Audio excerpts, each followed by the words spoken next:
Hello, Sam Marsden here in Spain, joined by Graham Hunter to discuss the winner of the central midfield category in the ESPN FC 100. And it couldn't be anyone other than Pedri this season, could it, Graham? What a season he's had for Barcelona under Hansi Flick. I'm thrilled for him, are you? Because it's where my vote went in terms of the ranking, because we all had a choice of about 700 midfielders and attackers and defenders and managers. And I didn't hesitate. And I feel satisfied, Sam, and therefore I'll throw back to you because I think it's easy for those outside Spain to let his metronomic excellence be eclipsed maybe by players who are bigger or more ferocious or maybe have slightly more goal contributions. Whereas I genuinely believe that if I was given absolute responsibility for a world 11 right now and my entire career depended on who I chose, I'd have Pedri in the centre of my midfield. Yeah, I think it's a good point. I think there are a couple of sort of areas to approach Pedri winning this award. Obviously, some tough competition, but he's taken ahead of Arsenal's Declan Rice, ahead of Fede Valverde at Real Madrid. I think, like you say, his role in this Barca team, but also his personal history, because obviously he had that breakthrough season, and we talk about what happened since later. But like you say, his role in this Barca team, I look at this Barca team, and like you say, you've got the numbers of Rafinha, the goals of Lewandowski, you've got, what Lamine Yamal's doing, what is extraordinary. But Pedri is right up there in terms of their most important player this season, I think, in terms of how he makes the team tick from midfield and how he sort of brings the best out of them as well.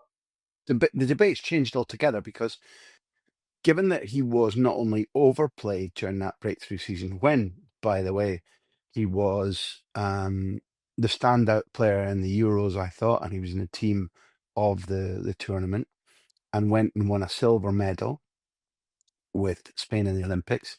He became a title winner under Xavi, but he was dogged by the idea that injuries have robbed him of pretty much a season if you put them all up at 22. But people forgot, I was working at the Euros last summer. There was a really nasty vindictive challenge by Tony Cross that meant that Pedri couldn't start the pre-season, couldn't be as a pivotal player, not just a pivote, as a pivotal player in terms of his position and how he uses the ball. With the new offside line, which is so high under Flick, so daring, when I've spoken to him recently, he said that the first time he was watching it because he was recovering from that injury against Germany in the quarterfinal of the Euros, he looked and wow, that's big, that's different. And the first time he played it, he said he looked behind him and said, "That's a huge amount of distance behind me. That's a massive territory. If I lose the ball here, then they're already at our goalkeeper." And yet he implemented it. Two, I think he's only been rested once all season, no injuries. And three, he didn't change his style of play at all. There was no avoiding risk simply because the situation was higher risk. He drove and did the right thing all the time. Again, handing back to you, not speaking for you, I admire any footballer that says, I see the risk, it'll be on me if I fail, but I have to keep taking those chances. I have to keep carving out those opportunities. Yeah, I think obviously we've spoken a lot about the high line and the way Barca play this season. And whenever we get the chance to hit Flick, one of the things he talks about is how the players all have to buy in terms of that risk, in terms of that bravery, in terms of the pressing. And I think that's probably one area as well where Pedri's massively improved this season. There's some stats about his recoveries. Obviously, a lot of them will be in the opposition half or even the final third. I think it's over 250 this season. No one else in the league has got over 200, and that says a little bit about how he's improved in that element of his game. And Flick's probably found his best role. I think we always knew he was a central midfielder, but if you remember his early days under Koeman, he came in the Clasico side and was playing wide. We weren't quite sure, we're talking numbers here, whether he would be a 10 or an 8, but the way that Flick's implemented him, I think it's probably been Pedri's best season since he came to Barcelona, hasn't it? Well, De La Fuente, just to augment your point, still, because De La Fuente likes either Rodri and Fabian in the two, the shape for Spain and the shape for Barcelona in terms of the tactical shape is identical. And De La Fuente almost never plays him in that double pivot position. It'll be Zubimendi or it'll be Rodri, it'll be Fabian Ruiz or Marino, and he plays him at 10. And I back your point completely that certain footballers are much happier seeing the game in front of them, and other footballers don't mind being in the 10 role because they want to do brilliant work, but in less space and in less time. Whereas Pedri just ticks, ticks, ticks, ticks, ticks. Give me the ball. I'm here for you. I won't lose it. I'll give you it back and I'll create some space. I think he almost never does anything in a hurry. Your point about how many times he wins the ball back is hugely important, because it isn't just in the press.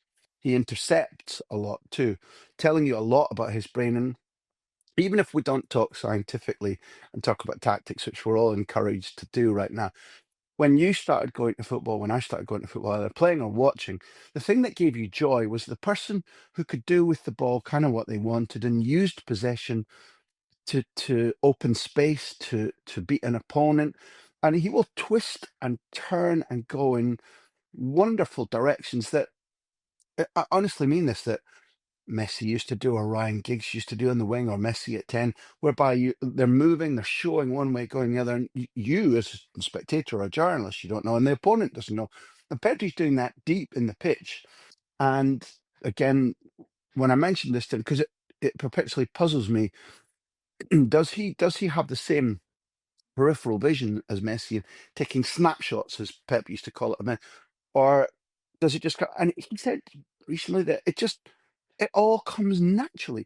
There's not a lot of pre-planning, and although he's looking at where teammates are, he's dancing to the rhythm of a drum in his own head, just instinctively. This is what to do. This is what to do. That makes it, to me, Sam, even more of a marvel. But how hypnotically beautiful for the neutral he is to watch. Yeah, I think that's a good point. I use it a lot for Lamine Yamal. Like, ignore the numbers, just watch the guy. He's someone that can bring you to the edge of the seat that gets you up. There are elements of that with Pedri, obviously not to perhaps the extremes of Lamine Yamal, who's always trying things. But you think back, I think it was the Copa del Rey final, the touch when he lets it come through his leg and takes it on the other foot. And there are moments, just the way he can sort of effortlessly, he doesn't even seem to be moving quickly. Like you say, it's almost sort of like dancing and twisting and turning away from sort of the press and different things, which happen regularly during different games. Is just incredible to watch, coupled with the passing.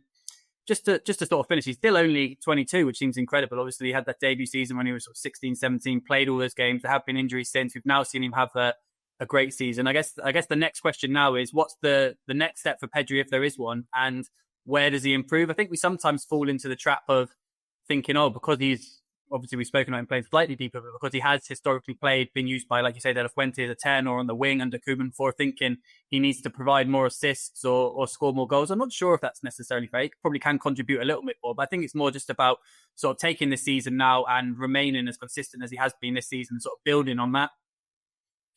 He said an extraordinary thing about when Flick a few months ago said, what's best for Pedri is just to keep playing. Now, that's counterintuitive to what we're told at the moment, that players play too much, they need more rest, and rotation is the R word that we've all learned. Pedri said, look, I'll tell you this, the more I play, the more comfortable I feel. When I'm given a week or 10 days off, I feel worse. So we can confidently hope that with the fitness regime, Pedri says at Barcelona, this fitness regime, he's never seen or heard anything like it, ever, when talking to colleagues, not just at his club. We can cross our fingers and think that now what we're looking at is the maturity of winning spirit, the maturity of the team around him. And I think that I buy your ticket completely. It's not obligatory that the goals and the assists go up. I think they naturally now will go up. I think we can imagine that over the next season or two, we can see double the assists and we can see double the goals. What for him will be important will be to continue playing with the vision and the fun. He plays with great fun, never gets angry at a referee, never gets angry at an opponent, never gets nervous at himself if he makes a mistake. It's trophies for him, trophy after trophy after trophy for Barcelona and Spain. I think he merits this number one slot you and I have voted for. And I really like what you said. Just people out there, if you don't know why he's number one, seek him out this summer with the Nations League and then Barcelona on ESPN or in our writing. I think he's just pure bottled joy. Yeah, and it's going to be great fun to watch him over the next year as this Barca team continues to grow. Young team, 22, Pedri at the heart of it, alongside players like Lamine Yamal, Pau Cubarsí. And they've got the small challenge of going one step better in the Champions League next year and maybe a World Cup for Spain in the summer of 2026. So, yeah, congratulations to Pedri. And we're going to hand over now to Rodri Fayed and James Ollie to talk about the attacking midfielders category.